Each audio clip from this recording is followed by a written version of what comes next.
Assalamualaikum warahmatullahi wabarakatuh. Kembali lagi di video kita kali ini. Kali ini bakal ngebahas atau ngebedah hadis pokoknya atau struktur hadis tersebut.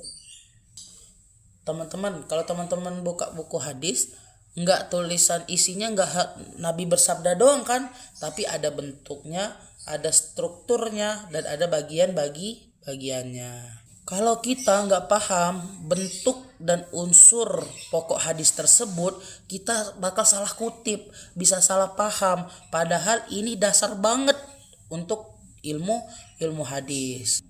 Di video kali ini kita bakal bahas tuntas dengan dua hal tersebut. Yang pertama ada apa? Bentuk hadis. Yang kedua ada apa? Unsur pokok hadis. Nah, pakai bahasa santai aja. Ada contohnya, simak sampai habis ya. Oke teman-teman, kita bakal tuntasin dua hal tersebut. Nah, sebelum masuk, kita samain dulu nih hadis itu apa. Dengan video yang sebelumnya kita tahu hadis itu adalah segala sesuatu yang disandarkan kepada Nabi Sallallahu Alaihi Wasallam, baik itu perkataan, sifat, perbuatan, ketetapan, teman-teman ya. Nah, setiap hadis itu punya kemasannya dan isinya. Nah, kemasan ini dan isinya ini adalah yang kita bahas kali ini di video ini, teman-teman. Nah, para ulama itu membagi bentuk hadis itu berdasarkan siapa yang menyandarkannya. Ada 3 bentuk ulama nih. Yang pertama ada namanya hadis marfu. Nah, hadis marfu ini apa? Hadis yang disandarkan kepada Nabi Shallallahu Alaihi Wasallam, baik secara jelas disebut Nabi bersabda maupun secara hukum yang disandarkan ke Nabi. Kata kuncinya ujungnya mentok ke Nabi. Contohnya, Nabi Shallallahu Alaihi Wasallam bersabda, kebersihan itu sebagian dari iman. Nah, Nabi Shallallahu Alaihi Wasallam melakukan sholat duha 4 rakaat.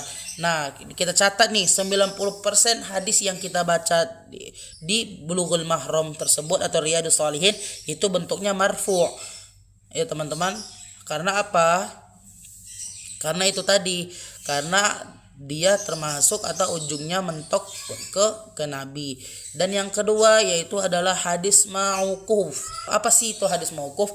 Hadis mauquf adalah hadis yang disandarkan kepada sahabat Nabi, baik perkataan, perbuatan maupun ketetapan sahabat. Nah, kata kuncinya yaitu ujungnya mentok ke sahabat doang. Contohnya apa? Umar bin Khattab berkata, hisaplah dirimu sebelum kamu dihisap. Nah, Ali bin Abi Thalib pernah memotong tangan seorang pencuri. Catatannya ini namanya atsar. Juga hukumnya tidak setinggi marfu'. Tapi kalau khulafaur rasyidin, banyak ulama menjadikannya hujjah. Nah, yang ketiga yaitu adalah hadis maqtu. Nah, hadis maqtu ini ada apa? Hadis yang disandarkan kepada tabi'in atau orang yang setelah sahabat Nabi, baik perkataan maupun perbuatan mereka. Kata kuncinya apa? Ujungnya sama, mentok ke tabi'in ke bawah. Contohnya apa? Hasan Al-Basri berkata, dunia itu penjara bagi orang yang beriman. Imam Malik berkata, aku tidak mengambil ilmu dari 70 orang. Kesimpulan bentuknya marfu ke Nabi, mauquf ke sahabat, dan maktu ke tabi'in. Nah, tinggal lihat siapa yang ngomong di akhir hadis, teman-teman. Kalau dia di akhir hadisnya marfu berarti ke Nabi, kalau mauquf ke sahabat, kalau dia maktu itu ke tabi'in. Nah, sekarang kita masuk ke unsur pokok hadis. Apa sih tadi unsur? Unsur itu ada isinya. Nah, sekarang kita bakal bedah nih isi hadis. Tetap hadis yang sahih pasti punya 2 unsur pokok, gak bisa kurang. Nah, unsurnya yang pertama ada apa? Sanad. Nah, apa itu sanad? Rangkaian orang-orang yang meriwayatkan hadis dari kita atau dari kamu sampai ke Nabi. Simpelnya jejak orang yang nyampein hadis tersebut. Struktur sanad itu adalah contohnya nih, menceritakan kepada kami Imam Bukhari Al-Humaidi, dari Sufyan, dari Yahya bin Sa'ad, dari Muhammad bin Ibrahim, dari Al-Qamah, dan dari Umar bin Khattab bahwa Nabi Shallallahu Alaihi Wasallam bersabda. Nah, dan bagian Bukhari, Al-Humaidi, Sufyan, Umar itu namanya sanad. Fungsi sanad tersebut untuk apa sih? Nah, inilah keunikannya umat Islam. Nggak ada agama lain yang sedetail ini menjaga sumber beritanya. Dengan sanad kita bisa cek ini orangnya sikoh enggak, hafalannya kuat enggak, bertemu gurunya enggak. Nah, makanya ulama bilang sanad itu bagian dari agama. Unsur kedua ada apa? Unsur kedua ini isi atau redaksi hadis itu sendiri. Nah, yaitu perkataan Nabi yang mau disampaikan. Simpelnya sih itu adalah isi berita. Nah, contoh dari hadis tadi bahwa Nabi Shallallahu Alaihi Wasallam bersabda, sesungguhnya amal itu tergantung niatnya.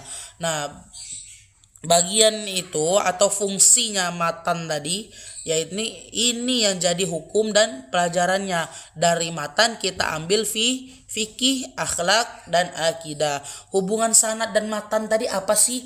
Analoginya gini teman-teman. Sanad itu seperti amplop dan perangko. Kalau teman-teman, sanad itu seperti amplop dan perangko buat cek apakah suratnya asli atau palsu.